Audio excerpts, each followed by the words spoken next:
Hello and welcome to Teachers Web Host. This tutorial is about how to begin using the website.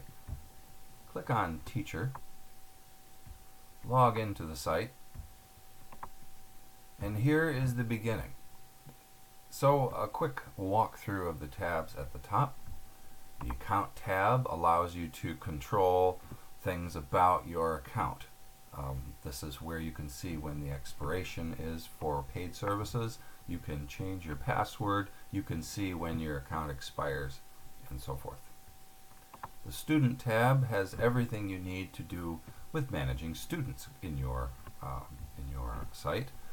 There's a place to add students and to manage their sub-accounts. There's a place to organize students into groups and classes. There is a system of merit badges that is a whole separate tutorial that is a useful thing for many classrooms. You'll see at the top here of every page it reminds you of your username and it gives you your front page. You'll notice as well that every account comes with a virtual classroom number. Your students will need this to sign in. The progress tools allow you to generate reports and to do charts for individual progress monitoring, plain charts, and reading charts for Fountas and Pinnell or for Lexile. The question bank controls allow you to manage a database of different kinds of question banks for assessment. There is a way to install reading comprehension, for example. Well, the comprehension is also video if you want. There are multiple choice test banks, matching term test banks, writing tasks, and running records. The textbook management system is next. This is a way for managing the loan of textbooks in your classroom. The utilities is all the tools that didn't really fit anywhere else.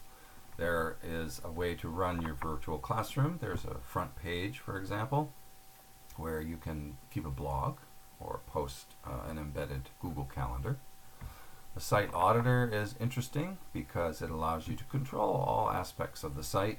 For example, an extensive audit of student use so that you can see everything your students do and when they do it, and a way to manage your submissions, that is the things that students sent to you for assessment, to manage all your scores and your images and audio and documents.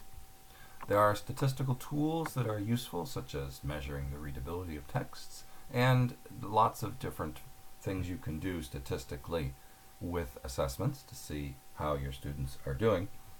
There's a way to post a link to the scores here in Google Classroom if you're using that as your content management system. And there's a way to back up your whole course and its files. And that's always useful in case you need to get hold of these things not online. Redaction mode is interesting. It was created in order to make these little videos, but it's a useful way to eliminate the names of students from the summary reports. And this is helpful in a debriefing with a class to talk about how they did on an assessment and move on from there. The support system here exists for me to help you, and this is a place where you can ask questions and get help in addition to the email. And of course the logout button is what you should push when you're done working. So that's an overall tour of the Teachers Web Host control panel. And the very first thing one does is to create a class.